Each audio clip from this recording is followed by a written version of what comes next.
mau bertanya. Assalamualaikum warahmatullahi wabarakatuh. Waalaikumsalam. Nama saya Munib dari Kertasmaya di Tenajar Lor. Semoga Buya selalu diberikan rahmat dan keselamatan oleh Allah Subhanahu wa taala. Amin, amin. Sebelumnya Buya, saya sedikit menyimak kajian tadi tentang sholat yang diuraikan oleh Buya mengenai sholat adalah sebuah konsep dan sedikit mengurai tentang sholat khusyuk yang didefinisikan sebagai sholat yang diimplementasikan dalam kehidupan sehari-hari. Nah, di sini pertanyaan saya, menurut Buya, seperti apa sih definisi sholat itu sendiri? Oke, terima kasih. Sekian dari saya. Wassalamualaikum warahmatullahi wabarakatuh. Sholat itu yang paling substansial adalah doa. Ya, makanya as-sholatu lughatan ad-du'a. Wa syar'an af'alun wa aqwalun muftatahatun bitakbir wa muftatamatun bit taslim. Kan gitu di fikihnya tuh. Ini saya juga baca kok. Saya juga santri. Ya kan gitu. Ya seperti itu. Jadi ya kenapa kita tidak kembalikan saja salat itu dalam makna yang substansialnya ini, yaitu doa, berhubungan, berkomunikasi. Makanya orang menafsirkan sholat itu ya dengan sholat yang diawali takbir itu, seperti dalam surat Inna a'thainakal kautsar, kami telah memberikan kamu telaga Al-Kautsar. Bayangkan di kitab tafsirnya Al-Kautsar itu suatu telaga yang ada di sorga. Ya, nanti isinya macam-macam, ada madu, ada susu, ada arak gitu.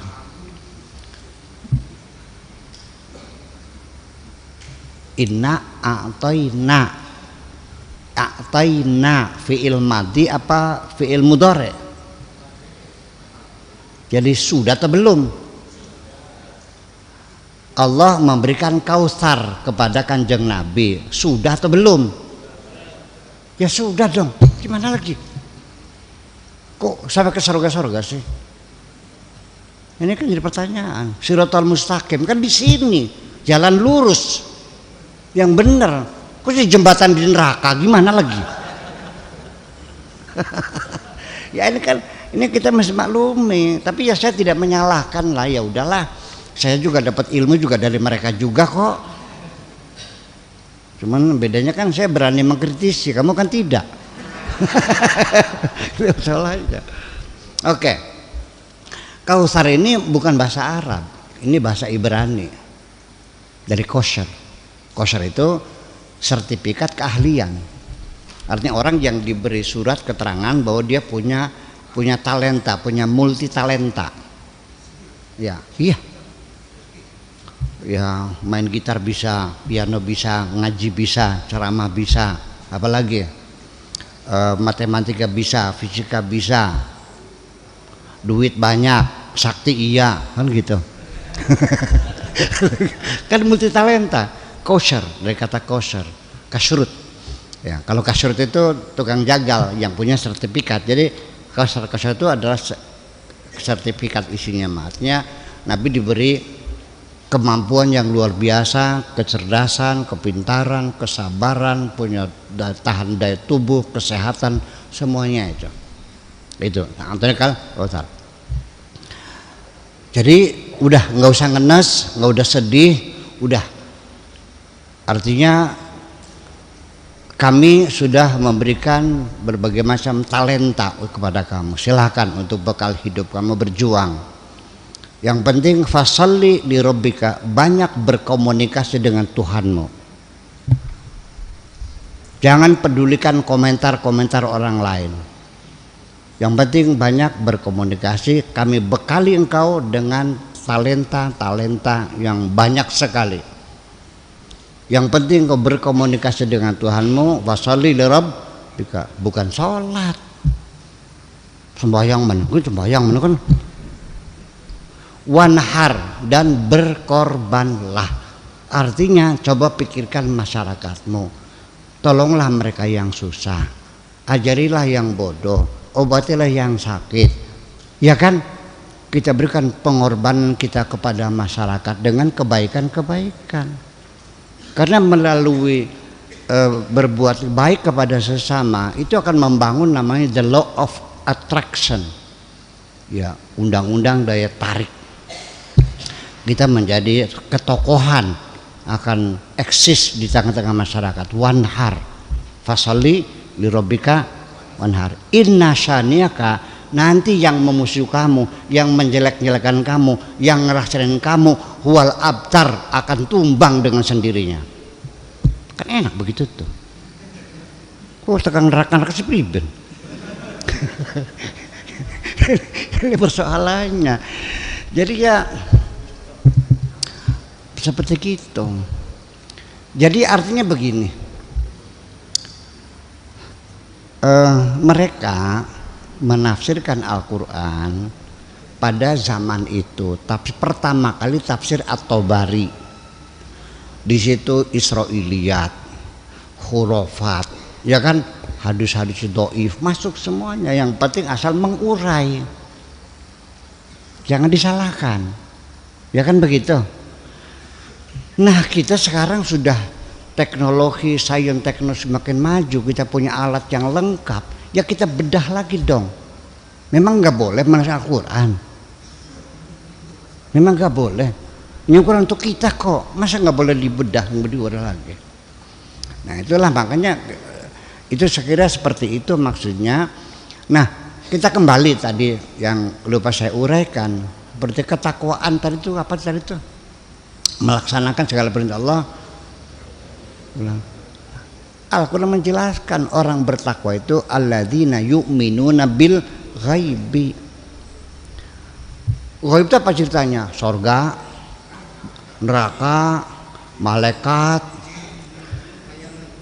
Kalau sorga mah bukan gaib, yang kita akan masuk ke situ, yang masuk kelihatan enggak sorganya? Bidadari kelihatan enggak? Jadi gaib bukan? Bukan. Di sini ghaibun dengan ghaibun itu beda. Haji Ahmad datang enggak? Enggak. Ghaib artinya enggak datang, enggak hadir. Itu ghaib. Kalau ghaibun itu artinya yang tidak bisa ditangkap oleh panca indera, kan itu berupa konsep. Keder banget sih. Malaikat gaib bukan? Ya bukan, bisa ketemu aja.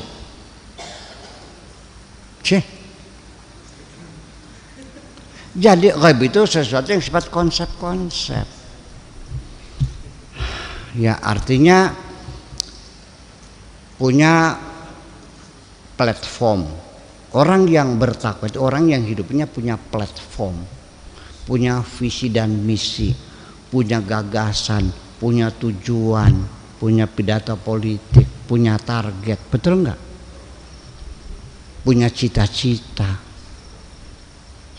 Jadi terarah semua perbuatannya itu. Tidak kayak pedet ke gawang garu. Yang kemana ikut ya avanturis kan gitu, avanturir semuanya itu, pragmatis. Mana yang menguntungkan, nggak bisa. Orang bertakwa itu orang yang punya prinsip, punya tegas, punya tujuan jelas. Artinya pengen hidup di demokrasi. Demokrasi itu ghaibun, ghaibun. Kayak apa makhluknya demokrasi itu? Nggak ada itu konsep. Di mana terciptanya suatu kebebasan individu, kebebasan masyarakat, kebebasan berbicara, kebebasan berekspresi. Iya, negara yang melindungi warga negaranya. Ya itu demokrasi. Dari mana taunya? Nah, negara kita ini sudah kelihatan tanda-tanda kedemokrasiannya, di mana orang boleh demo, betul nggak? Orang boleh mengkritisi presiden, boleh kok, sekarang nggak ditangkap kok, betul nggak? Itu di ISC itu kan mereka sudah tidak takut, nggak ada takut lagi mengkritiki presiden, ya karena kita sudah demokrasi. Asal cuma yang sopan aja lah gitu aja kan. Iya nggak ada masalah.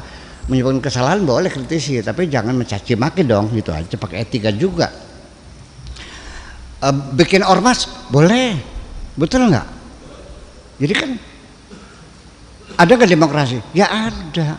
Yuk kita kawal bersama.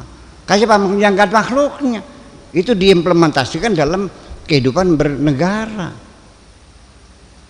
Ya kan? Kemakmuran kayak apa? Ya nggak ada. Kopi, ya ini kopi bukan kemakmuran. Kemakmuran itu adalah adanya satu kemampuan daya beli masyarakat, kan gitu, untuk pemenuhan kebutuhannya yang pokok. Yang penting pokok kecil lah ya. Itu kan makmur bersama, kan gitu. Paham nggak? Punya program itu yang berarti. Wa yuqimuna shalat, yang berkomunikasi, berinteraksi dengan masyarakatnya secara intensif. Wa mimma razaqnahum yunfiqun, dan orang-orang yang dermawan, orang bertakwa itu. Nggak mungkin orang takwa medit tuh. Kalau orang medit orang kafir namanya. Kafir. Medit itu kafir. Pak Iwa, medit itu kafir Pak Iwa. Percaya nggak? Allah menyebut orang kafir, orang medit itu kafir kan? Jadi bertakwa itu orangnya punya konsep, punya platform, betul nggak? Kemudian berkomunikasi dengan masyarakatnya, nggak orang yang nyompot di dalam kamar aja. Dan kemudian dermawan orangnya, keluar duitnya, sedekahnya, betul nggak? Setelah itu apa? Wa mimma razaqnahum yunfiqun walladzina yu'minuna bima unzila ilaika wa ma unzila min qablik, dan punya toleransi dengan agama-agama yang lain.